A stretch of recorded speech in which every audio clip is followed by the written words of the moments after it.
En esta clase vamos a ver control de las decisiones judiciales, lo que antes se conocía como recursos.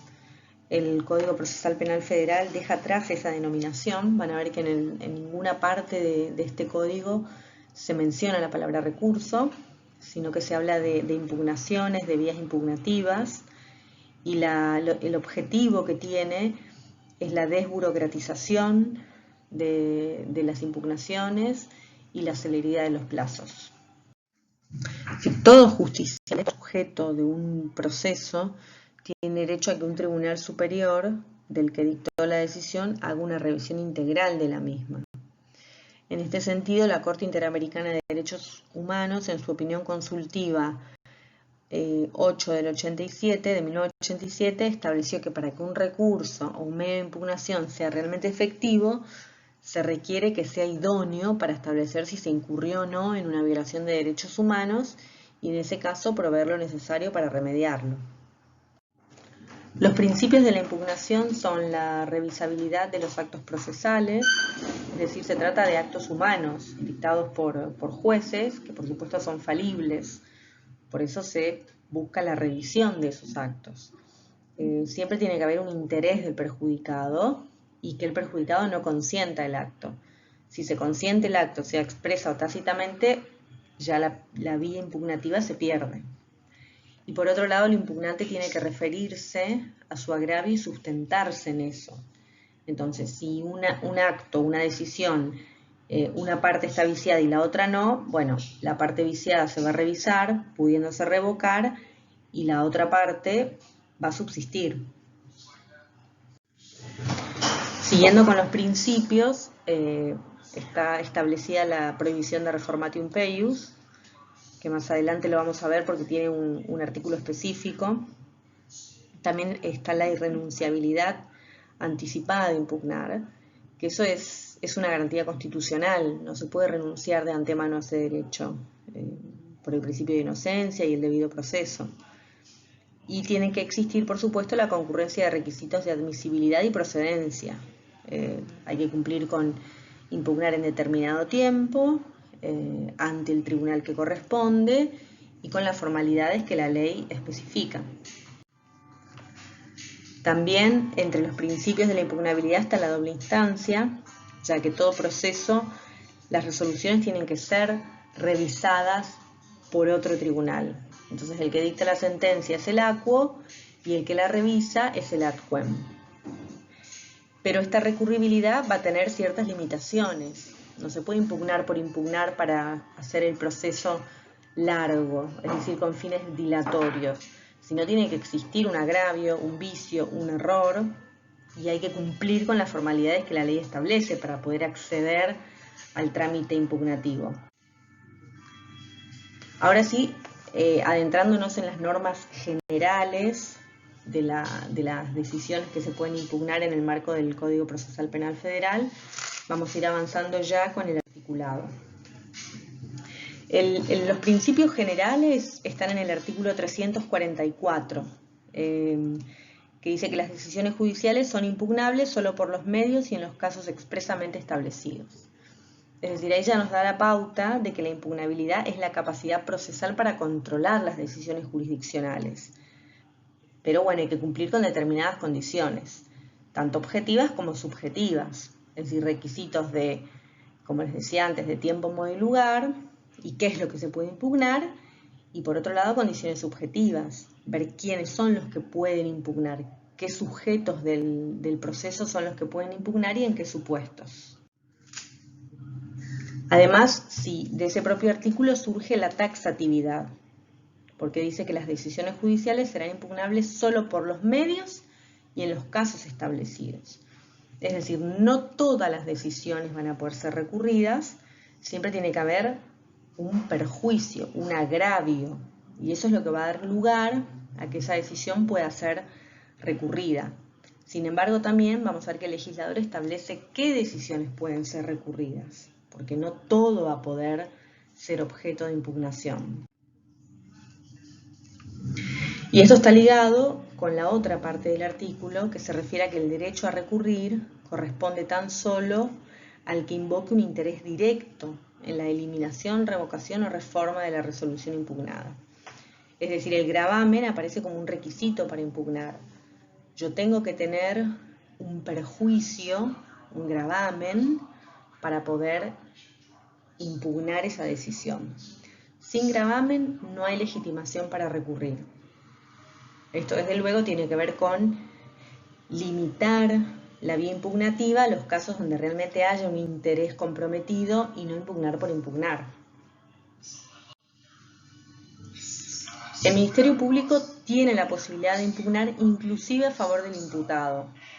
El Ministerio Público Fiscal, sus funciones y sus características están delimitadas en el artículo 120 de la Constitución Nacional. Y el proceso acusatorio adversarial, que es el que implementa este Código Procesal Penal Federal, se basa justamente en una actividad persecutoria atravesada por la neutralidad, la objetividad y la imparcialidad. Es decir, se busca un ministerio público que, más allá de acusar, también busque la verdad material, inclusive cuando eso implique impugnar a favor del imputado. El artículo 345 prevé la posibilidad de adherir al recurso interpuesto por otro. Esto tiene que ver con garantizar la igualdad procesal, es decir, se trata de una actividad impugnativa impropia para quien no recurrió en el plazo estipulado. Pero si la otra parte recurrió, hay un término en el que no presentó el recurso, el escrito, la impugnación, puede sumarse, puede adherir. Y la oportunidad va a ser cuando la oficina judicial remita a las partes las copias de la impugnación. Entonces, en ese momento hay 5 días para que quien no apeló o el recurso que sea, adhiera a esa impugnación. Esta adhesión se puede utilizar como estrategia, porque puede ocurrir que hay un aspecto de la sentencia que me favorece y otro que no. Entonces espero a ver qué hace la otra parte, y si la otra parte recurre, impugna, no me queda otra que impugnar yo también, porque si no voy a estar en inferioridad de condiciones. Entonces ahí, a partir de la actitud procesal que toma el otro, bueno, yo también entonces adhiero y recurro esa resolución por la parte que me afecta. El artículo 346 establece la posibilidad de interponer una revocatoria durante las audiencias. Dice que procede contra los autos sin sustanciación, es decir, se trata de la reconsideración o revocatoria, que es una vía impugnativa que se intenta para que el propio órgano que la dictó la revoque de propio imperio. Se trata de resoluciones dictadas sin sustanciación, es decir, sin que la otra parte haya sido oída, y el trámite sí conlleva la intervención de las partes para que expresen los motivos de hecho y derecho para cuestionar la decisión. Es decir, la reposición siempre se ha pensado con miras a enmendar errores que pueden adolecer resoluciones ordenatorias o de menor trascendencia. Tiene que ver más que nada con pequeñas cuestiones. Por eso, para las audiencias es mucho más ágil y eficiente que otro tipo de recurso. Y otra norma general respecto de la vía impugnativa es el efecto suspensivo. Es decir, la interposición cancela la ejecución de esa decisión que se está cuestionando. Es decir, se mantiene el statu quo existente al momento de dictarse la resolución. Mientras esté en el plazo para ser impugnada o mientras se sustancie la impugnación, no se va a cumplir lo que la decisión ordenó.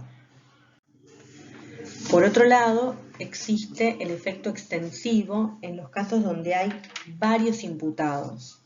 Entonces, el recurso interpuesto a favor de uno favorece a todos, siempre que los motivos no sean estrictamente personales.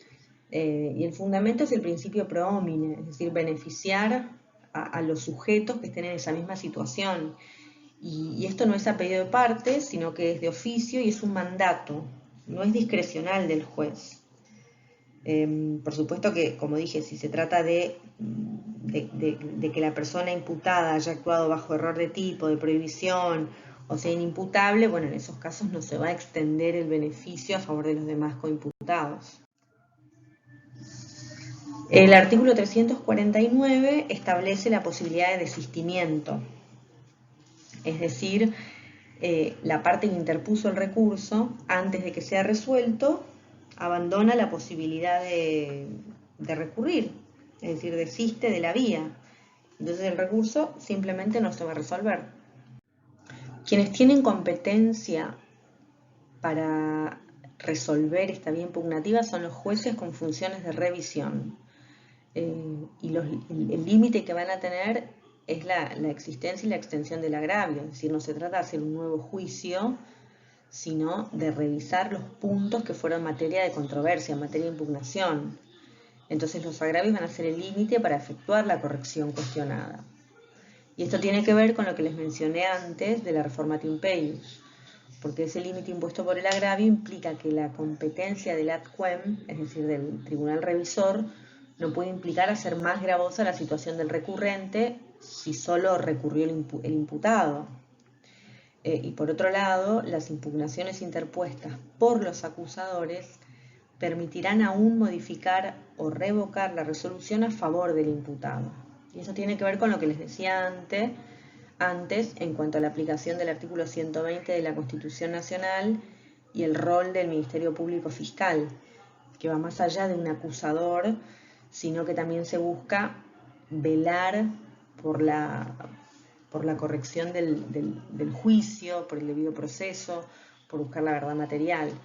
Por eso las impugnaciones interpuestas, aún por los acusadores, le permiten al juez revisor modificar o revocar a favor del imputado. El otro capítulo importante es el de la legitimación para impugnar, que el código lo va dividiendo según los sujetos del proceso.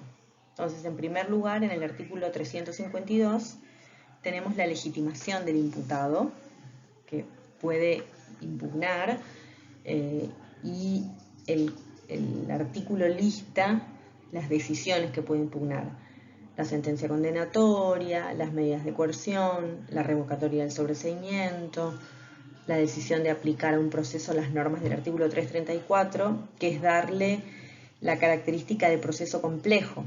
¿Y por qué esto puede perjudicar al imputado? Porque los plazos se extienden cuando se trata de un proceso complejo.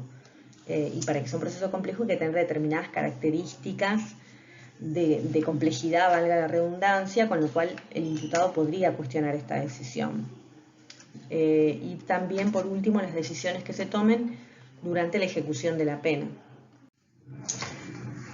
El artículo 353 establece la facultad de impugnar del querellante, pero lo limita a determinados actos procesales: el sobreseimiento, la absolución y la condena. Y después se refiere a las resoluciones que pongan fin a la acción o a la pena o hagan imposible que continúen las actuaciones y la denegación o revocatoria de medidas cautelares. Bueno, el sobreseimiento claramente pone fin al proceso, con lo cual es obvio que el querellante va a poder apelar, lo mismo que la absolución, y lo faculta en el caso de la condena si el juez condenase por una pena que fuese inferior a la mitad de lo solicitado. Por ejemplo, si el querellante pidió que se lo condene a 10 años y el juez lo condena a menos de la mitad, es decir, a 4 o a 3 años.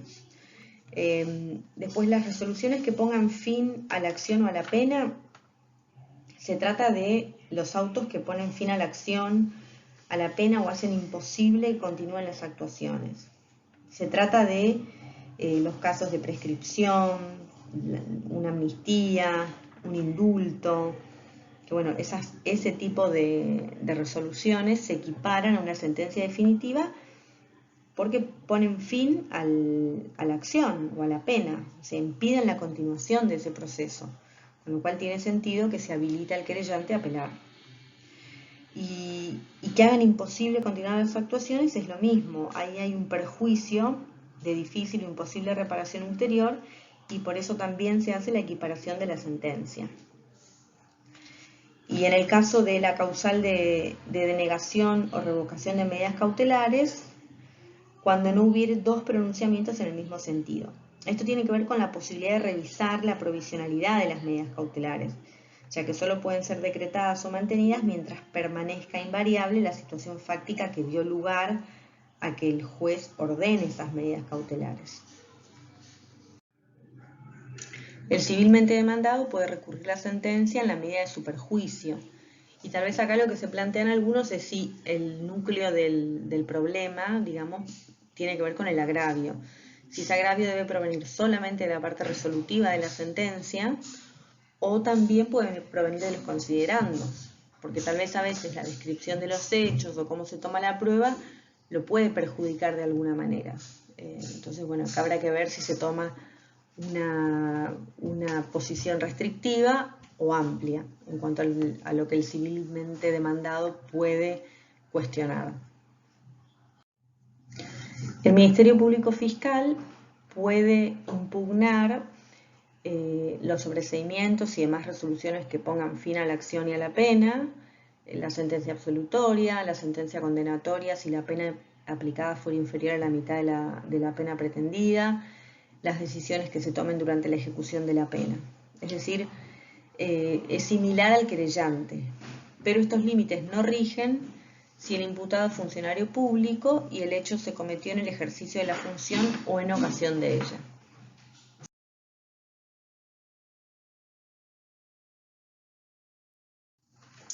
Otro capítulo importante es el de las decisiones impugnables. Como les dije antes, en virtud de la taxatividad que se establece, no todo se puede impugnar. Y el listado es el siguiente: rechazo de la pretensión de constituirse como querellante, decisiones sobre cuestiones de competencia, sobreseimiento, la sentencia definitiva, las excepciones, la aplicación de medidas cautelares, la denegación de la aplicación de la suspensión del juicio a prueba, los procedimientos abreviados y las decisiones que se tomen durante la ejecución de la pena. Ya metiéndonos en algunos de los ítems de este listado, vemos que el sobreseimiento, según establece el artículo 357, puede impugnarse en dos supuestos: si carece de motivación suficiente, porque está fundado en una errónea valoración de la prueba o se omite la consideración de pruebas esenciales, o bien si se hubiere inobservado o aplicado erróneamente un precepto legal, es decir, por defecto en lo probatorio o por defecto en lo normativo. Estos motivos en cuanto a lo probatorio permiten, o sea, la sentencia de sobreseimiento tiene que ser fundada y se tienen que explicitar los motivos, porque de ahí va a surgir qué condujo al juez a decidir como decidió.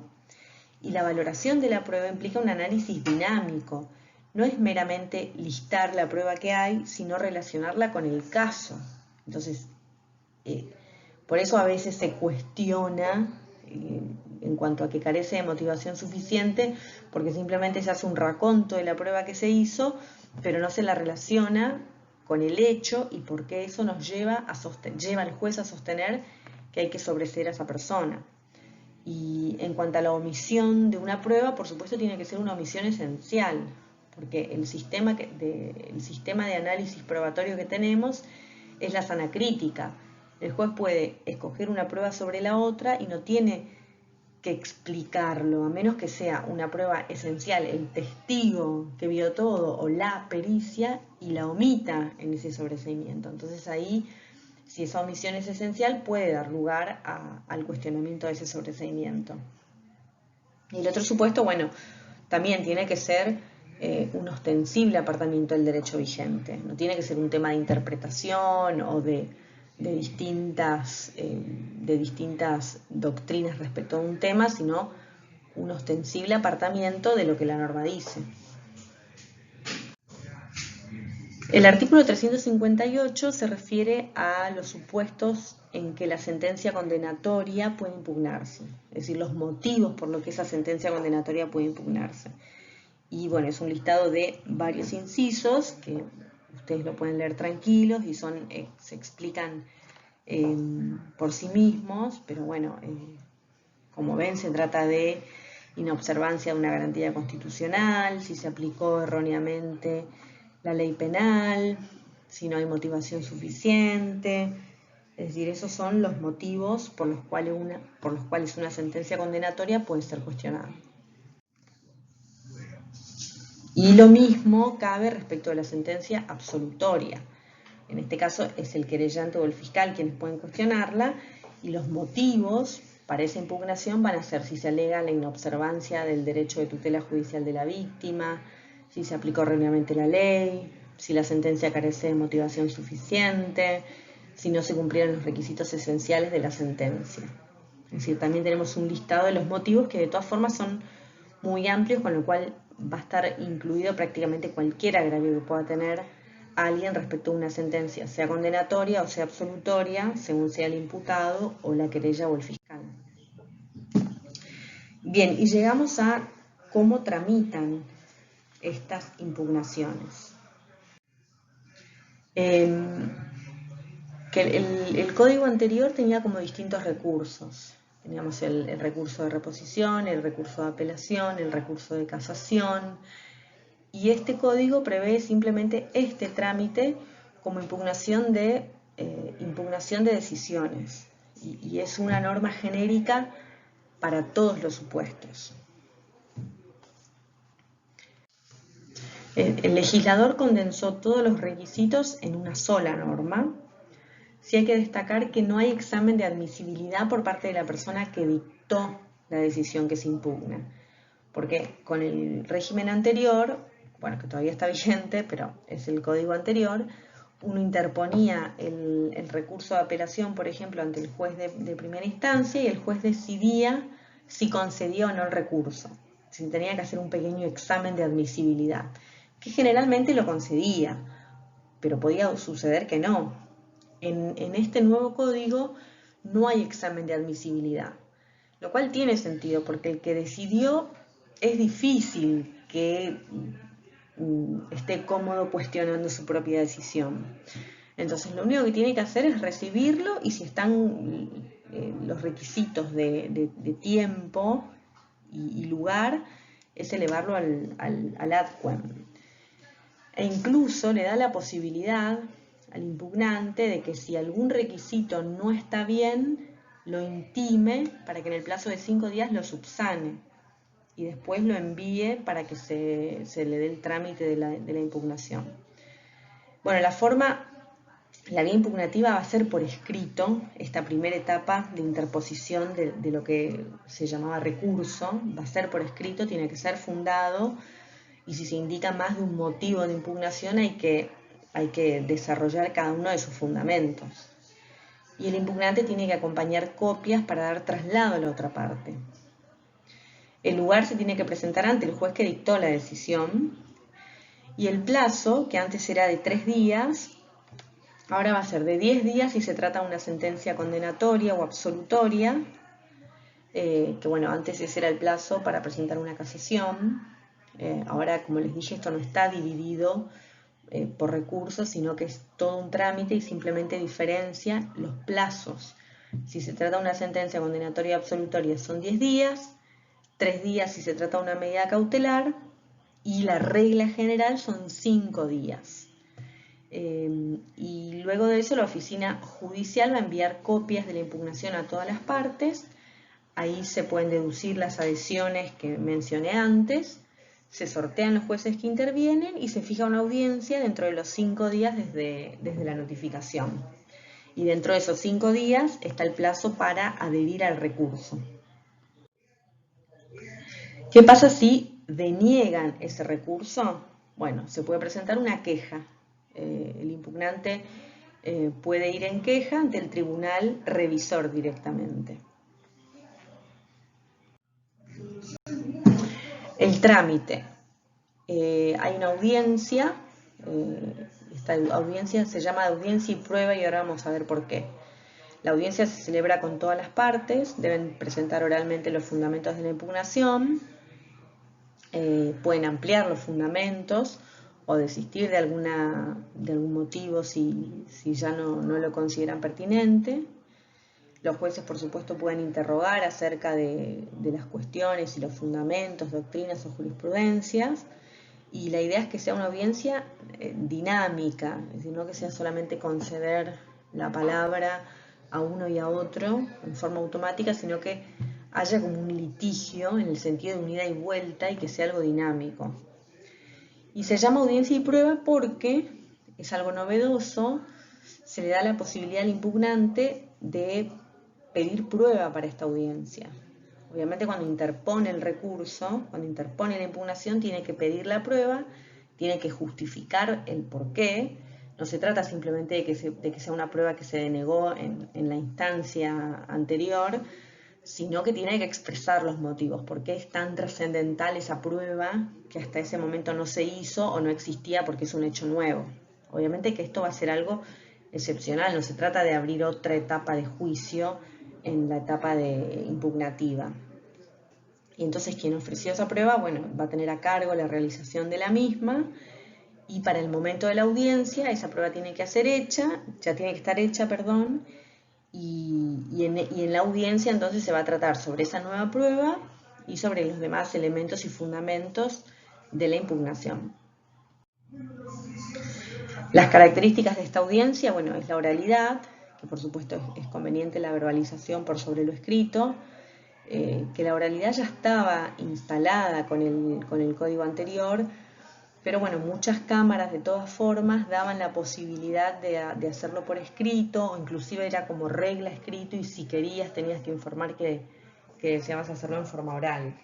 Y la forma de la audiencia, bueno, como dice el artículo, es una audiencia pública con todas las partes, siempre va a iniciar la exposición el que recurrió, después van a intervenir los demás, tiene que exponer los antecedentes del caso, que va a ser el recurrente quien tome este papel de relatar los antecedentes del caso, luego los agravios y los motivos, y después los jueces de revisión pueden hacer las preguntas que deseen. Y la prueba, que es lo que les decía hace un ratito, de que tiene que ser algo excepcional y para el momento de la audiencia ya tiene que haber estado sustanciada, y en esa audiencia se va a debatir también sobre esta prueba.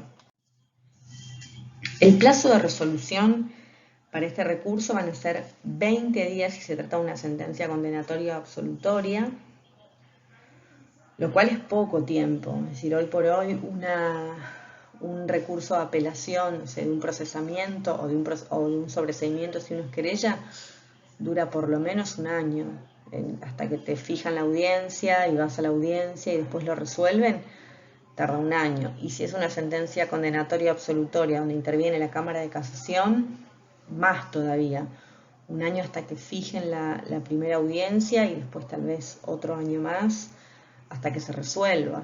Y tenemos algunos supuestos donde tal vez llevamos 3 años ya en casación, con lo cual son plazos muy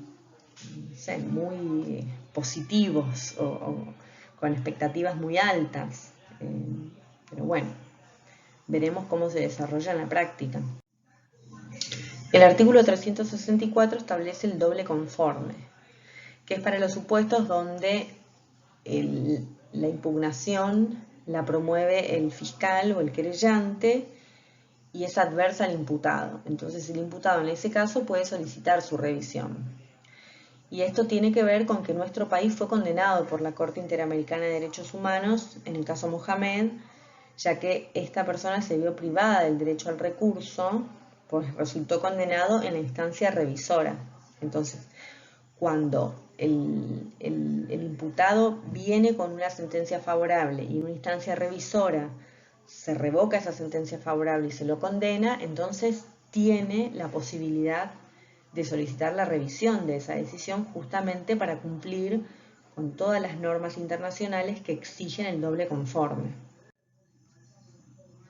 Y esto tiene que ver con la prohibición de reenvío que establece el artículo 365, ya que dice que los jueces de revisión tienen que resolver sin reenvío. Entonces, si por efecto de la decisión adoptada tiene que cesar la prisión preventiva o la coerción sobre el imputado, se ordena el cese inmediato. Es decir, la idea del legislador es que los jueces de revisión resuelvan y ejecuten esa decisión en ese momento, no que reenvíen para que el tribunal de la instancia anterior proceda como lo ordenaron, sino que directamente resuelvan, porque se considera que este código les da la posibilidad de una amplia revisión de la decisión y que entonces no hay comprometidas garantías constitucionales.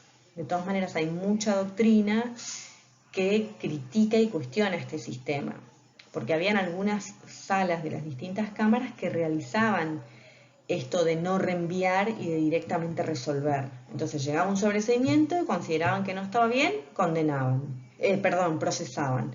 O al revés, llegaba un procesamiento, consideraban que el procesamiento no estaba bien dictado, directamente sobreseían. Otros, en cambio, tenían la modalidad de, en los considerandos, explicar los motivos y reenviar la causa al juzgado de primera instancia para que dicte una nueva resolución en esos términos. Entonces se le daba otra vez a las partes involucradas la posibilidad de apelar. Con este código eso se coarta, porque hay prohibición de reenvío, es decir, los jueces de revisión directamente tienen que resolver conforme lo que consideran, revocando o confirmando, pero no reenviando a la anterior para que dicte una nueva resolución y dar lugar nuevamente a otra instancia impugnativa. Y por último, aunque no menos importante y bastante novedoso, es la revisión de la sentencia condenatoria firme. El artículo 366 establece un procedimiento para que una sentencia firme, pasada en cosa juzgada, pueda volver a ser revisada únicamente por el condenado, o ahora vamos a ver quién es más, pero siempre por parte del sujeto condenado, en los siguientes casos. Si los hechos establecidos como fundamento de la condena fueran inconciliables con los fijados por otra sentencia penal irrevocable, es decir, si hubiera como una contradicción entre dos sentencias, si la sentencia impugnada se hubiera fundado en una prueba documental o testimonial que después se declaró que es falsa, es decir, después se determinó que ese testigo era falso o que esa prueba documental era falsa. Entonces, con ese nuevo hecho se puede plantear la revocación de esa sentencia que ya está firme. O bien, si se trata de una sentencia condenatoria que fue pronunciada como consecuencia de un prevaricato, cohecho u otro delito, y eso quedó declarado en un fallo posterior irrevocable. Es decir, si hay un juez que recibió coimas para dictar esa sentencia y eso se comprueba en un proceso posterior y hay una sentencia irrevocable que así lo establece, yo puedo volver para atrás y pedir la revocación de esta sentencia. O después de la condena, si sobrevinieren hechos nuevos o elementos de prueba que hicieran evidente que el hecho no existió o que el condenado no lo cometió o que el hecho cometido no es punible o ya no encuadra en una norma penal que castigue ese hecho. Es decir, se aplica el principio de ley penal más benigna. No sé, imaginemos que se hace un ADN y se establece que esa persona no es la que cometió determinado homicidio, determinada violación o lo que sea, porque ahora se puede hacer una prueba de ADN que antes no se podía hacer. El otro supuesto es si corresponde aplicar retroactivamente una legislación que favorezca al condenado. Bueno, es similar a lo que decíamos antes, ¿no? De ley penal más benigna. O si se dicta en el caso concreto una sentencia de la Corte Interamericana de Derechos Humanos o una decisión de un órgano internacional que nos obliga a revocar esa decisión. Y el rechazo de la solicitud de revisión no impedirá un nuevo pedido fundado en motivos distintos. Esto es importante, o sea, yo puedo plantear esto más de una vez si me lo rechazan, pero siempre por motivos diferentes.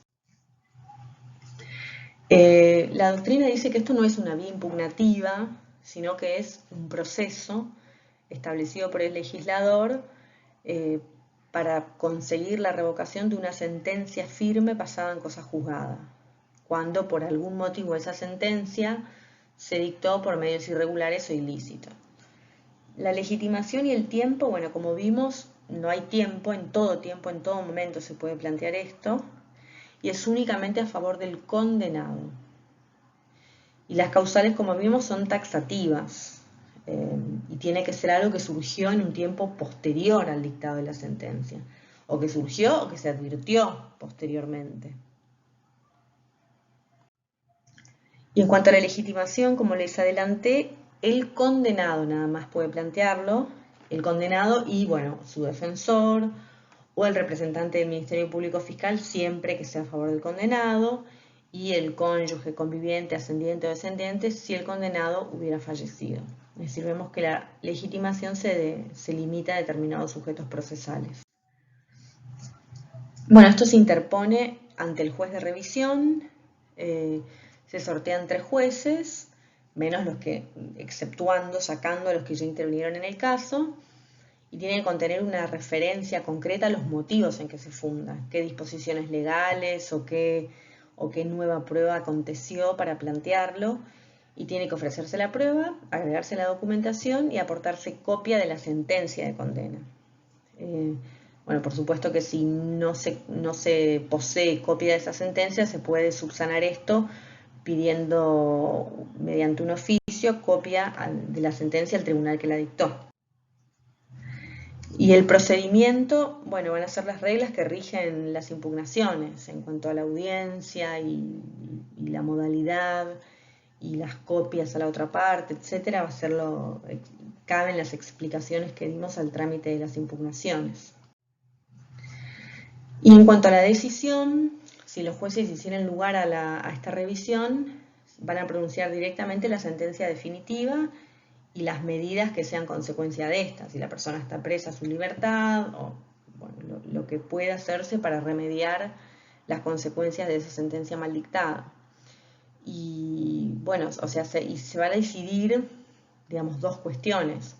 Por un lado, si corresponde revocar la sentencia, porque se llega a la conclusión de que fue dictada en forma irregular o ilícita, y luego modificar el contenido, dictando una nueva sentencia.